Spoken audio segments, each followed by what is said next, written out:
আসসালামু আলাইকুম রহমতুল্লাহ। আজকে আপনাদের কাছে আমি ভিন্ন ধরনের একটা কন্টেন্ট নিয়ে আসছি। সেটা হচ্ছে যে সৌদি আরবের সাথে বাংলাদেশের নামাজের কি পার্থক্য? তো অনেক ধরনের পার্থক্য আমি সৌদি আরবে আসার পরে আমার চোখে পরিলক্ষিত হইছে। কিন্তু বিশেষ করে ১ম যেটা পার্থক্য সেটা হচ্ছে যে বাংলাদেশে কি হয় যদি জোহরের নামাজের ওয়াক্ত হচ্ছে যে শুরু হইছে ১১:৪০ ৫:৪০ এ তাহলে আজান হয় ১টা বাজে বা ১:১৫ তে। জামাত হয় ১:৩০ বাজে। এরকম। কিন্তু সৌদি আরবে কি? সৌদি আরবে হচ্ছে যে আপনার জামাত ওয়াক্ত শুরু হইছে ১১:৪০ এ, আজান হয়ে গেছে ১১:৪০ এ এবং ২০ মিনিট পরেই জামাত হয়ে গেছে ১২টা বাজে। এভাবে প্রত্যেকটা ওয়াক্ত।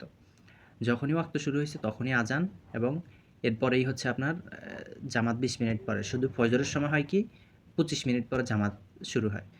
আপনার জোহরের জামাত হয় বেশিরভাগই ১২টা বাজে।